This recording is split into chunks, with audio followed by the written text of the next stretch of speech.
Nama saya Elsie Indah Wahyuningsih. Elsie-nya itu dari nama baptis Luciana Clara. Saya itu lahir di keluarga Muslim. Jadi dari Di Jakarta ya? Jakarta. Saya lahir tahun 63 di Jakarta. Sudah di Berlan sih ya. Jadi saya lahir juga di Berlan. Kemudian besar juga di Berlan. Nah, saya keluarga besar juga Muslim. Kemudian kenapa saya bisa masuk ke Katolik? Jadi keluarga besar ini keluarga tentara ya Mbak ya? Ya, ayah saya itu tentara Angkatan Darat, veteran. Kalau ibu saya ya otomatis kayak warakawuri ya. Itu warakawuri. Kemudian juga banyak juga sih saudara-saudara yang dari Angkatan Darat juga, ada yang Kopassus, ada yang macam juga sih, banyak sih, ada yang polisi juga ada. Memang keluarga angkatan kali ya. Kalau kenapa saya Katolik ya? Kebetulan rumah saya itu kan depan rumah saya tetangga itu memang keluarga Katolik. Saya dulu sering mendengarkan mereka kalau ada ibadat-ibadat atau acara-acara keagamaan di luar, itu kebetulan kamar saya di depan. Jadi saya sering dengerin. Saya sering dengerin terutama tuh lagu Bapak Kami. Saya suka tuh waktu itu. Ya pada waktu itu sih saya nggak punya pikiran macam-macam gitu kan. Nah setelah saya kuliah, memang saya kenal nih, ya biasalah ya. Dulu ya berarti sekarang dibilang mantan ya. Nah itu kebetulan teman dekat Katolik, kita jalan bareng dan ternyata dekat. Dari situ sih teman saya itu nggak pernah ya istilahnya mengenalkan atau secara ini dia Katolik, atau ada kan orang mungkin ngajakin ya, enggak sih. Saya juga nggak tahu kenapa, pas sekitar sudah lama, memang lama sih, jadi sampai selesai kuliah juga kita masih jalan gitu. Kenapa saya pernah ajak dong saya ke gereja gitu. Pernah, saya dulu jadi pernah diajak ke Teresia, ke mana, katedral gitu kan. Itu dari situ saya tahu, tapi nggak ini sih, nggak punya ini apa-apa gitu kan. Saya sekedar mengetahui. Nah, terus mungkin ada apa ya, galau kali ya, galau. Nah dari situ saya pernah nyoba, seumur-umur saya sebagai Muslim, saya rajin sholat, rajin puasa, sholat. Kalau Ramadan tuh sholat ke masjid itu saya rajin. Nah cuma baca Al-Quran katam? Kalau Al-Quran kita enggak, tapi bisa yang Iqra-nya, karena dulu di SMA masuk ini juga, masuk semacam kayak remaja masjid gitu. Gitu. Ada lumayan aktif lah kalau di ini, di keluarga juga saya paling rajin gitu. Nah satu waktu saya pernah nih mungkin galau, saya sholat tahajud. Jadi sebenarnya seumur umur saya belum pernah sholat tahajud. Jadi saya sholat tahajud, istilahnya gini, saya mohon kalau memang Tuhan mau kasih saya untuk mengikuti si mantan itu, tolonglah saya dikasih kekuatan gitu lah. Kalau memang tidak, tolonglah saya dijauhkan gitu kan. Nah saya itu aja sih mintanya. Nah setelah itu udah kita nggak ini lagi. Nah kebetulan kita juga lumayan ya, hampir 10 tahunan ada loh. Pacarannya? Tahun, ya. Lama sekali. 10 tahun. Tapi ya mungkin itu Tuhan juga ya yang atur ya. Kita akhirnya tidak jadi, tapi saya tetap ngelakuin apa yang malah pada akhirnya kita nggak jadi. Terus ibu saya nggak ada, Nah, di situ saya baru saya mau dibaptis. Jadi ibu Keinginan saya sendiri udah nggak jadinya? ada. Iya, keinginan sendiri. Jadi sebenarnya kan cowok saya itu nggak ada ini, nggak ada nggak ada paksaan juga gitu. Ya kita nggak tahu juga ya, itu Tuhan yang atur semuanya. Akhirnya saya dibaptis. Pada saat baptis juga ada ini nih. Jadi kan harus ada surat ya, surat mengetahui orang tua. Nah kebetulan ibu saya udah nggak ada. Saya minta nih sama kakak saya. Berapa bersaudara nih, Mbak? Saya 7. 7 bersaudara. 7 bersaudara, tapi satu yang paling besar udah nggak ada. Mbak nomor berapa? Saya nomor 4. Oke. Jadi nanti saya minta surat dari kakak saya, tanda tangan nih, udah tanda tangan. Tapi berapa hari kemudian mungkin ada omongan ya dari suaminya atau gimana, jadi nggak mau. Jadi diminta lagi nih suratnya gitu kan, nggak mau tanda tangan. Ya kita nggak tahu ya, mungkin dibilang gimana. Akhirnya saya ke tetangga yang pada saat dulu memang saya sering dengarkan kalau dia ada acara-acara kegiatan-kegiatan itu Pak Diono. Oke. Saya ke sana, saya cerita tuh sambil nangis gitu. Akhirnya Pak Diono yang tanda tangan sebagai orang tua. surat. Ya, makanya saya sama Bapak itu dekat banget. Bapak juga, oh ibu saya pernah titip-titip juga ke Pak Diono juga, titip anak saya gitu. Jadi ya mungkin juga saya juga udah dianggap anaknya juga. Nah, begitu saya sudah dibaptis, saya masih nih nggak lama ya, mungkin ada kali ya, masih jalan sekitar setahun. Cuma lama-lama nih menghilang nih, nggak ada kabar gitu, lost contact, sampai benar-benar saya udah nggak ngarepin juga gitu. Tapi saya tetap dengan iman saya yang baru, dan keluarga saya pernah nih, lo kan udah nggak pacaran lagi sama si A gitu kan, udah balik aja gitu kan, kembali lagi gitu. Saya bilang enggak, saya pindah agama bukan karena manusianya kok, karena memang yang di atas, aku bilang gitu. Jadi kalau memang kita punya niat seperti itu kan, walaupun si mantan udah udah kemana-mana, kita juga akan tetap dengan keimanan kita gitu. Jadi ya itulah, setelah saya masuk Katolik, orang-orang di sekeliling keluarga saya juga nggak terlalu ambil pusing. Maksudnya mereka nggak terlalu yang wah sampai kayak gimana gitu kan, karena ibu saya juga nggak ada. Ya mungkin kalau menurut saya Tuhan udah atur ya. Ibu saya nggak ada, baru saya baptis.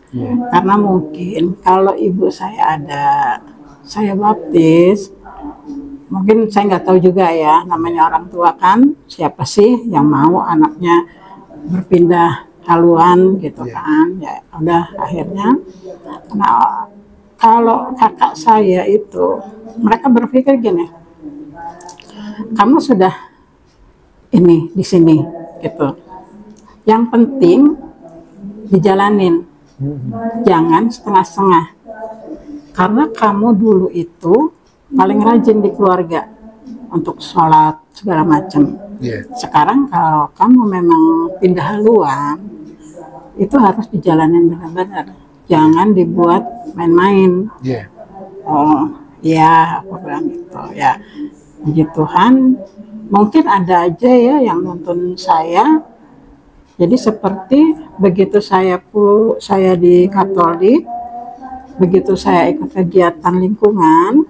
Nah awal-awal Pak Wanto kalau nggak salah ketua lingkungan, itu yang rajin ajak saya.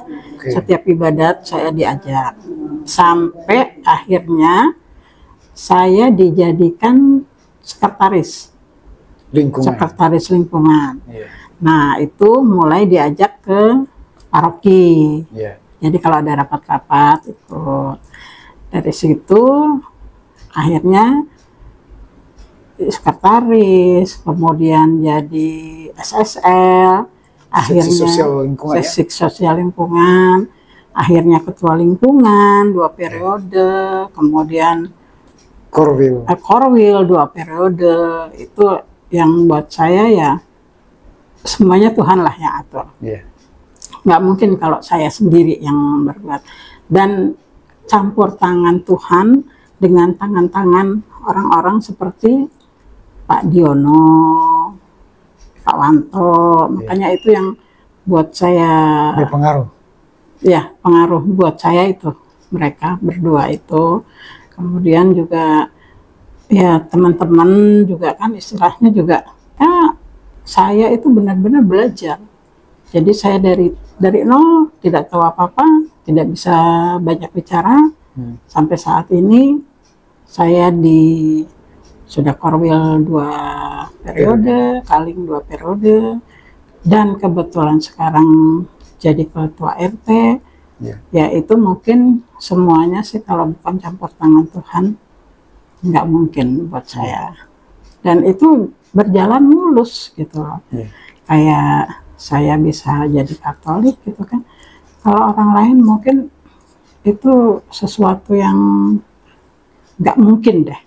Gitu. Ada seperti tetangga saya. Sampai akhirnya dia dipukulin sama kakaknya karena dia masuk Katolik. Jadi dia punya pacar Katolik, keluarganya nggak mau, nggak setuju.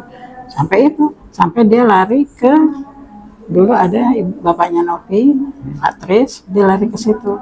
Sampai Pak Trisnya ini juga dimusuhin sama keluarga ini. Gitu. Jadi puji Tuhan, mereka menganggap itu sudah tanggung jawab saya. Untuk keluarga gitu, Mbak ya? Keluarga saya. Adik-adik juga semua? Adik-adik juga semua seperti itu. Pokoknya itu kamu sendiri yang tanggung, asal benar. Gitu, intinya gitu aja. Kalau yang milih, ya lo juga harus bertanggung jawab. Jadi itu yang buat saya sih gak didapat ya di orang-orang yang kalau saya dengar ceritanya aduh segala macam yang menyedihkan gitu. Tapi buat saya Tuhan atur, kayaknya jalannya mulus aja. Saya jadi sekarang ya istilahnya kalau mau dibilang aktivis ya. Itu seperti itu aja sih ngalir yang akhirnya saya jadi ini, jadi itu. Saya jadi ini, jadi itu, istilahnya dari di lingkungan sampai akhirnya ke paroki.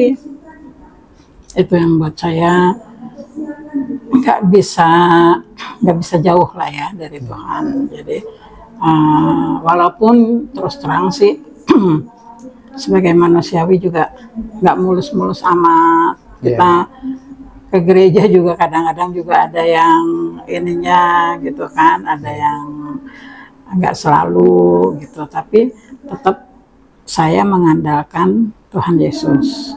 Mbak, ada nggak pengalaman selama menjadi Katolik itu mujizat atau pengalaman yang luar biasa lah? Di pekerjaan kali ya, saya itu kerja dulu di bakery, yang ownernya juga orang Kristen ya, Protestan, bukan Katolik. Tapi dia percaya penuh sama orang Katolik. Dia tahu lah orang Katolik itu bagus gitu. Nah di situ saya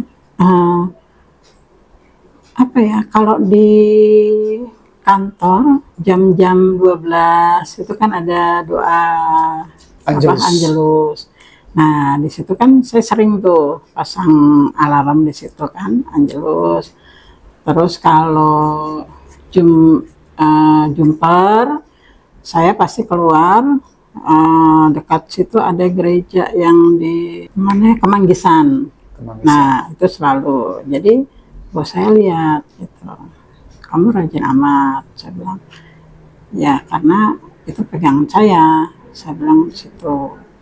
Nah kalau saya bilang sih semuanya ya bukan karena saya juga ya, mungkin dari situ owner itu percaya penuh sama saya. Jadi saya kerja di situ 12 tahun lebih, hampir 17 tahun di situ.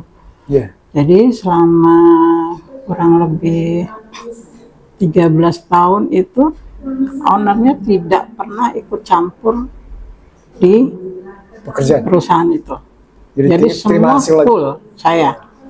Jadi saya pikir juga campur tangan Tuhan juga ya, karena saya juga nggak pernah inilah, nggak jauh lah ya istilahnya, walaupun ada kesulitan atau apa gitu, saya pasti mengikut caktakan Tuhan gitu. Jadi dari situ ya banyak ya sebenarnya kemudahan sih. Jadi nggak ada, maksudnya masalah yang terlalu besar, saya rasa nggak ada. Oke, menurut Mbak, iman Katolik itu yang setelah Mbak imani sekian tahun sampai sekarang, apa yang harus bisa Ibu komentar? Kalau dulu saya memang sih diajarkan gitu banyak. Istilahnya gini, kalau anak kecil kan jangan begini nanti masuk neraka atau gimana gitu kan. Nah di sini tuh nggak ada sama sekali kan. Dari awalnya yang saya suka gini, kalau untuk pernikahan Katolik itu tidak ada kata cerai kan di situ. Saya suka di situ. Tapi ya Tuhan lagi ya yang atur. Saya tidak jadi dengan mantan. Ya sudah sampai sekarang pun saya seperti ini. Nah ini juga Tuhan juga yang atur. Pada saat saya usia sudah istilahnya juga sudah 50-an gitu, saya dipercayakan untuk ngurus keponakan yang ibunya sudah meninggal. Ya kan itu. Jadi pada saat adik ipar saya meninggal, nih keluarga saya, nih si Amo di siapa yang ngurus nih gitu kan. Cuma adik saya percaya sama saya, ya tetap Mbak Indah, tapi nanti itu loh takutnya berpindah gitu. Ada anggapan seperti itu dari saudara saya sendiri. Tapi adik saya percaya ya, akhirnya sampai sekarang saya yang urus. Oke Mbak, sampai di sini dulu. And now the actual blessing itself. Et Filii, et Spiritus Sancti, descendat super vos, et maneat semper.